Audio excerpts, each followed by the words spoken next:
Native American Music Award winner, Global Music Award winner, Indigenous Artist Activist Award winner, Indigenous Music Award nominee, 2 times, Academia Music Award winner. I'm Dr. Dawn Karima, and I'm all these things. I'm a talk show host, and I host a radio show called A Conversation with Dawn Karima. And I'm an author, and a singer, and a motivational speaker. And so in this great, wonderful adventure I'm having called a life, I don't really have a whole lot of space for fear. But I have fought a battle with fear. In 2014, everything about my life changed, suddenly, drastically, and tragically. My brother was my best friend, my advisor, my wise counsel. I talked with him about everything, and he helped me make decisions wisely and well. And in 2014, he passed away suddenly, without warning, and my whole world changed. And then, just as I was getting back on my feet a bit, about a year later, I lost my sister, Robin Poorbear, tragically, suddenly, unexpectedly, once again. Now, I may be the face of a lot of things. The 501c3 charity, Wells of Victory Ministries that I run, the singing that I do, the awards, the talk show, all of those things.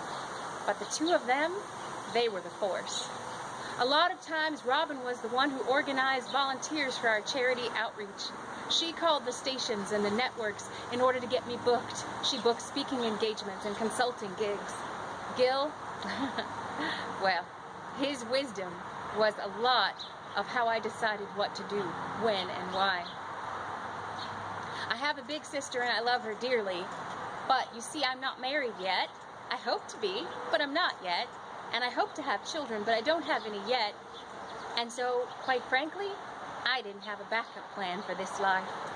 Traveling, weekends, that horrible moment when someday I would have to bury my parents, my uncles, my loved ones. My only plan for my future was to spend it with my brother and my sister. And so suddenly, when I lost the two of them, so surprisingly and so horrifically, I didn't have a backup plan. I didn't have a plan B. They were the entire plan for my future. And from that moment on, the future began to feel like a very frightening and lonely and scary and isolating place, instead of the wonderful adventure of magic and miracles that it has been thus far. And so, I knew I would have to fight that fear in order to go on with my day-to-day life and my brilliant career, but most of all, to walk in the will of God for my life. So, I did what I usually do.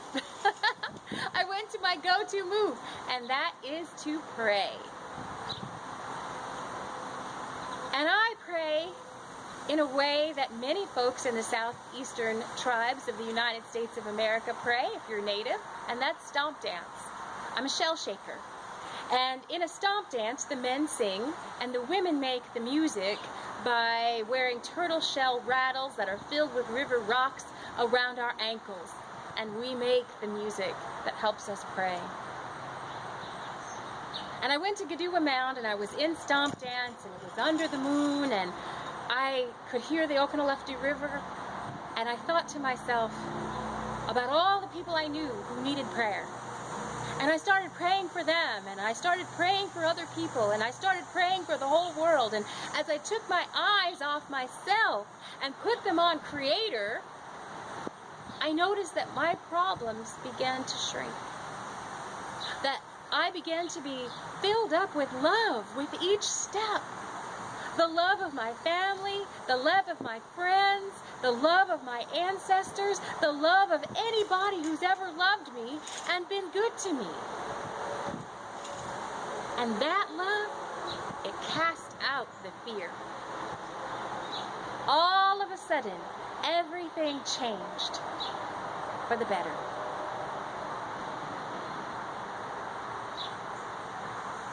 still was sad, and I missed my brother, I missed my sister, I miss them still, I always will. But that fear that the future would be a lonely, scary place, a prison of surprises and sadness, it lifted. And I find that it lifts every time I pray.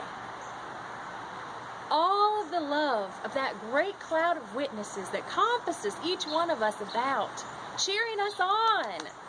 Every time we pray, our prayers join in with the prayers of our ancestors, our mentors, our mothers and fathers and grandmothers and grandfathers and aunts and uncles and cousins and brothers and sisters and friends and loved ones and anyone who is praying and walking in love.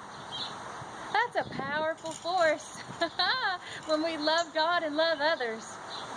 And so that is how I choose to cope whenever fear becomes a threat to the wonderful work that I believe that God's given me to do. I was a jingle dress dancer as a kid. And I stopped when my Nana passed away, and I switched over to women's southern cloth, which I love.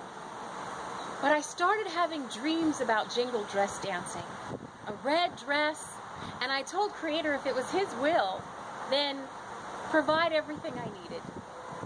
And He has. And so this dress is a healing dress. You hear the music that each jingle makes. There's prayers in those jingles. And when we dance for those people who can't dance for themselves. We dance for the people that are sick and hurting.